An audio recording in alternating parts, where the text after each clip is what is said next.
Hi guys, now in this video I will show you one example of what exactly is a stateless widget.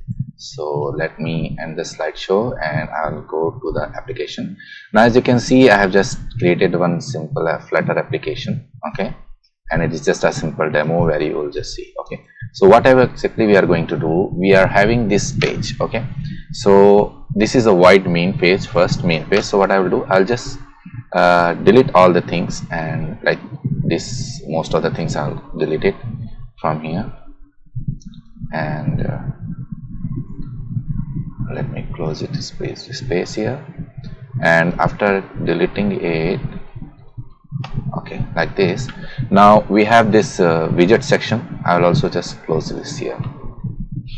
So is a stateless widget, so I'll just simply click on my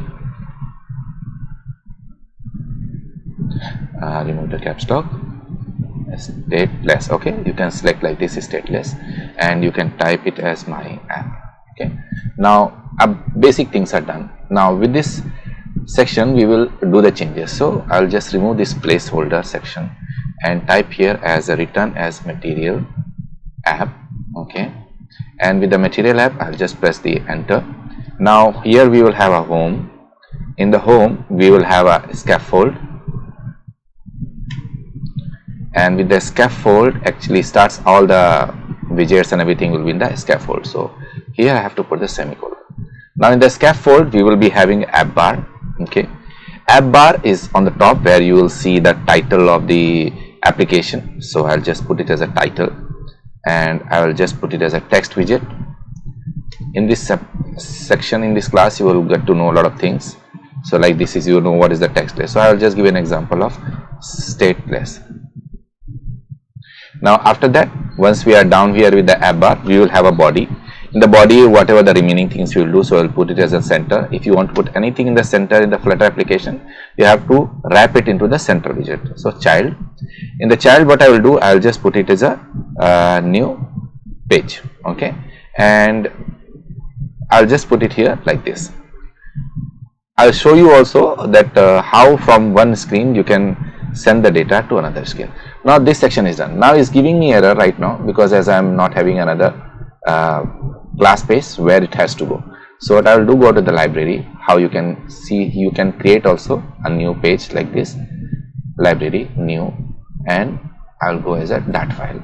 Remember, whatever your page means, like this dart file, your file name should not match with this name, otherwise this will be a conflict in the Flutter. So I'll put it as a stateless widget example, okay, and just press enter. Now in the new page what will happen, this is the same as a blank page happened. So what I will do is open as a stateless widget, so stateless, okay. Now what I will do, here is the greeting widget. It means like simple, we are putting this greeting message to the next screen. So I'll just put it as a new page, okay. So that exactly has to match here, okay. Now as you can see, this is giving me error. The reason is we have not imported the basic things, you see, Cupertino data.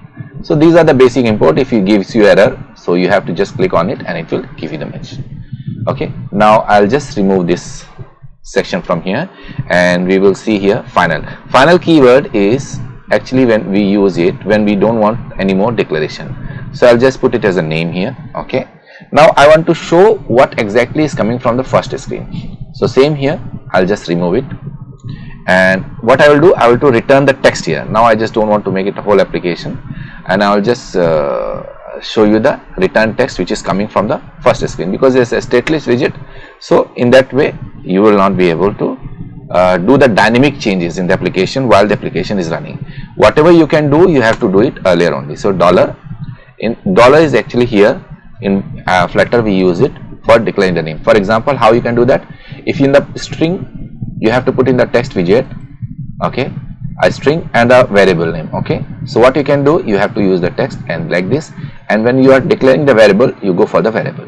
So now after that comma, I can do some style to it, okay. So like this, you can see the styling also. In further classes we will be able to see how exactly the there are a lot of options are there, so I will just remove it as a font size, this one. Now as you can see, is giving me like at late modifier. Why is giving me as a late modifier? The reason is that is being modified at the latest variable. Okay, so if you not do that also, that is also okay. So fine, I just close this one. Now it's giving me here as a main. Now what exactly here? I just put it as a new page. Why is giving me error? Because it has not been imported here. So just put the cursor on it, import it. The name parameter is defined, as is saying, because we have not defined any name parameter or something like that. That's why it's giving me this kind of messages. So how exactly we are going to parameter define the name? What you have to do is you come here, new page, okay, and in that what you have to do is in the curly brackets required, this is done so that whenever you are passing the variable from one Flutter page to the another Flutter page, or you can say from one class to another class, you have to make it as a required like this. And right now I have done as a naming like new page capital, but in Flutter you should always do the naming like this, new page. Okay, so is a camel case, it accepts. So like this we can go ahead. Now we go to here, I'll just simply reload the application,